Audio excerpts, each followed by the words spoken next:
Hi, everyone. Happy to be here. I'm Muna Asli, and I'm the Vice President of Product Marketing here at Atera. Today, I want to talk to you about what we define as the hidden cost of interruption. And the more I speak to customers and uncover how they operate, the more I realize that it's not a number that many organizations account for. It's not a standard part of their P&L or displayed on any dashboards. I believe that by the end of my session, you're going to recognize it, and you might even put a number on it.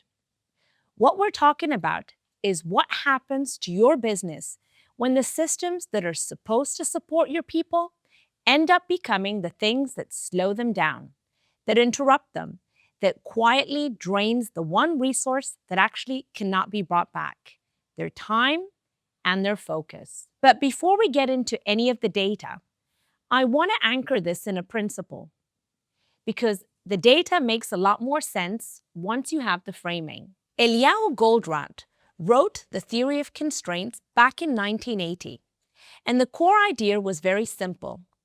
Every system has one constraint, the one bottleneck that limits everything else, and the only way to improve that system is to find the constraint and subordinate everything else to it. He was very clear on what happens when you ignore this. If you try to optimize everything at once, you end up optimizing nothing. You just create the illusion of progress. Now, here's why that matters in 2026. Organizations like yours are not short on tools. They're not short on investment. And I'm sure that most of the companies joining me today have spent the last few years throwing AI at every problem they can find. But what they are short on, and this is the thing nobody's measuring, is the one resource that actually runs the system, the human attention. And the single biggest thing destroying it every single day is interruption.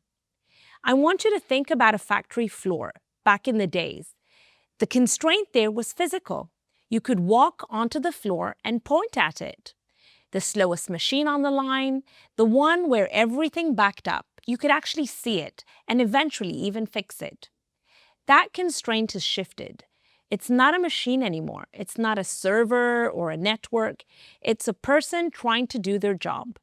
And the thing limiting their output, it's not capability. It's definitely not motivation. It's friction.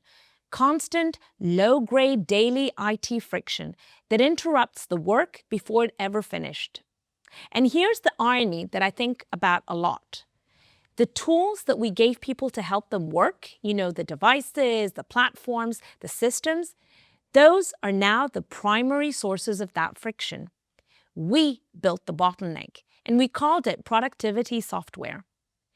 Gloria Mark, a researcher at UC Irvine, spent her career measuring how people actually work, not how they say they work, not how their calendar looks. She follows them. She watches what happens. And what she found is that after an interruption, any interruption, the average person takes on an average of 23 minutes to return to the same level of focus they had before. 23 minutes for a single interruption. She actually put it this way. We don't have work days anymore. We have work minutes that happen to last all day.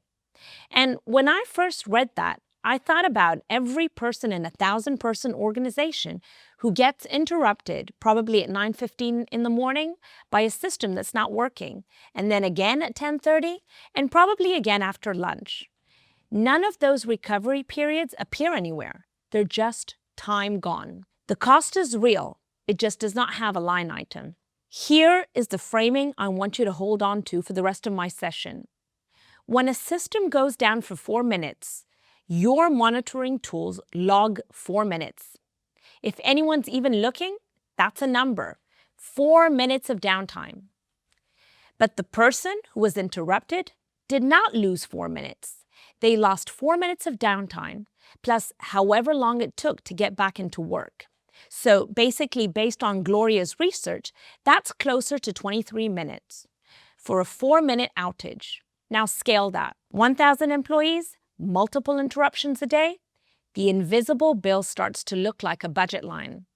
It's just one that nobody has ever submitted. So we decided to ask. Atera worked closely with Atomic Research to run 2 parallel surveys across U.S. enterprises, each with at least 1,000 employees.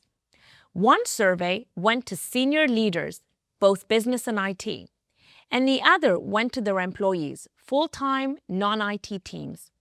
We asked both groups the same questions, and what we were really looking for was not just the numbers. We were looking for the gap, because when leaders and employees see the same problem differently, the gap is itself a problem. It means the cost is invisible right at the top of the organization, even when it's very visible at the desk. And what we found confirmed exactly what we suspected. And in a few places, it went further than what we expected. 88%, that's the share of employees who said they lost time to stalled systems or unresponsive tools.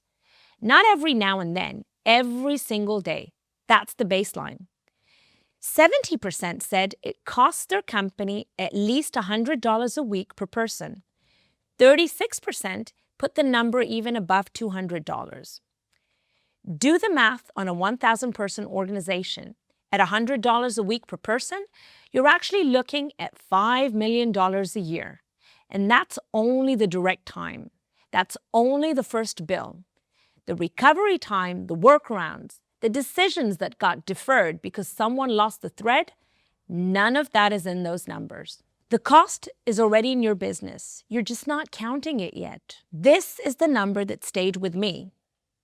61% of employees told us they had delayed or abandoned a task that really mattered. Not a low priority item, something that mattered. They walked away from it because the process around it was too broken to be worth the effort. That's not a lost hour. That's a lost decision. Something that your organization needed done that simply didn't happen. Not because anyone chose to deprioritize it, but because the friction was high enough that the person just gave up on it. And that does not appear in any system. Nobody logged it. Nobody escalated it. Just gone. So we've established what interruption costs: the direct time, the recovery time, the invisible work that never happened. But there's an additional layer. And honestly, I think it might be the most expensive one. 37% of issues never become a ticket. An employee hits something that is not working. They usually figure out a way around it, and then they move on. The problem is never reported. The pattern never visible. IT never knew it happened. And half the time, the workaround is the entire response. People do not escalate, they just adapt. They take the longer path. And every workaround costs time that also never gets counted. Now, here's the connection I want to make directly to the AI conversation, because I know it's front of mind for everybody in this room. 73% of leaders told us that invisible friction is capping the return on AI. And that makes sense when you think about it. AI tools perform best when people are in flow, when context is clean, when attention is not fragmented. When the environment is already broken and full of friction, AI can't fix it. It hits exactly the same wall everyone else does. So, what is an uninterrupted enterprise? Because I want to be clear about what we mean.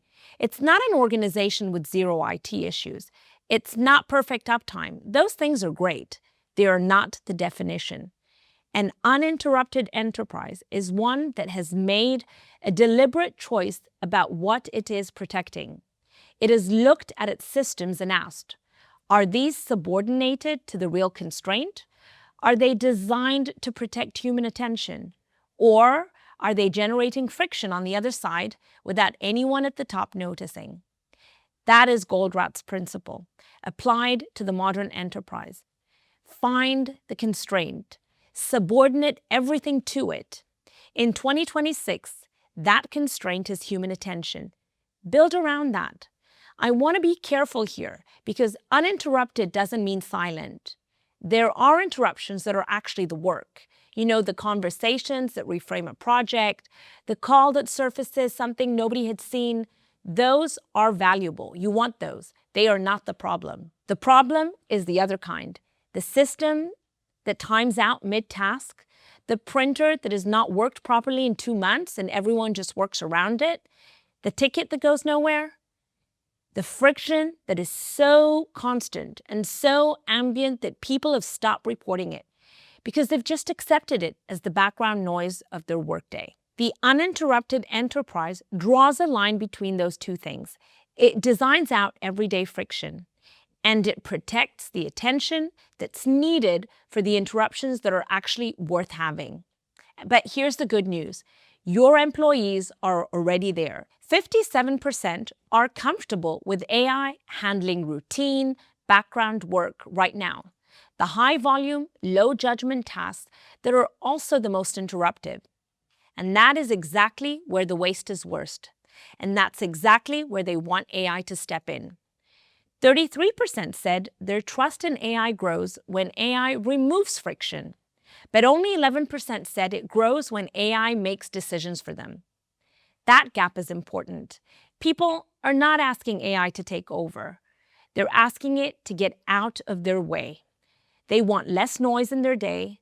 They're not asking for less agency. They're asking for more of it by clearing the low-value work that currently sits on top of everything else. The organizations that are going to win on AI ROI are not the ones with the most tools deployed. They're the ones who deployed the right tool on the right problem in a way that employees actually feel a relief. I want to leave you with this. What could your organizations achieve with fewer interruptions? Not a hypothetical version of your company, yours, the people you have, the work already in motion. What changes if the daily friction is lower? What decisions get made that currently are not getting made? What work gets finished that currently gets abandoned? Every interruption you remove, you get back twice. You get the time and you get the focus.